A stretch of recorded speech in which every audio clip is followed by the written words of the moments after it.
Hard to say what qualifies as creepy. It could maybe be seen as heartwarming. I don't know. My mother swears this is a true story, and frankly, I don't see why she would lie about it. My mom had 3 kids. There's me, the youngest, and my older brother. But before either of us were born, there was Jonathan. He was a sweet little blonde boy, big blue eyes, known for accidentally repeating Dad's swears in church. Wholesome kid, great in school, active outside. When he was almost 6, he was riding his bike and fell and hit his head on a rock. He got up and said he felt fine. My mom found him the next morning in his bed when she tried to wake him up to get to kindergarten. One pupil dilated and the other not. She got him airlifted to the nearest hospital. During this time, Jonathan's best friend, Nick, was sitting at the breakfast table eating cereal. Nick suddenly gets up from the table and goes to the door.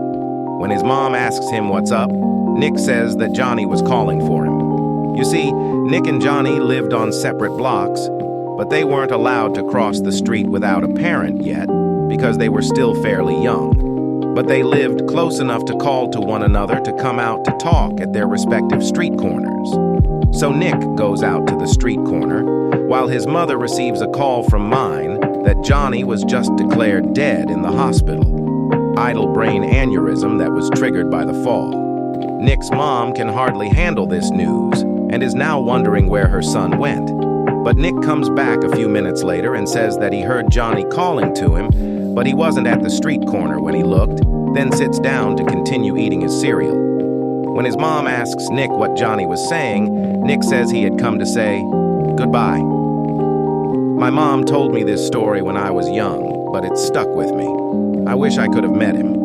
But truthfully, I wouldn't be here to type this story to all you random strangers if he hadn't died. My mother only wanted 2 kids. I'm thankful for the chance I was given to live and feel like he died for me sometimes. I'm not religious, but I do feel spiritual when I think of Johnny. Obligatory edit. I submitted this in between classes and am legitimately surprised to see it was read by more than one person. Thanks for reading a part of Johnny's story. It's scary to think of a little trigger in your brain just waiting to be set off to kill.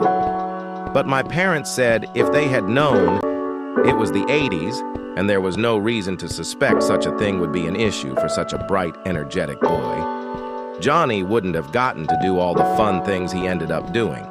Playing baseball, climbing trees, and just being a kid. And that would have been like having no life at all.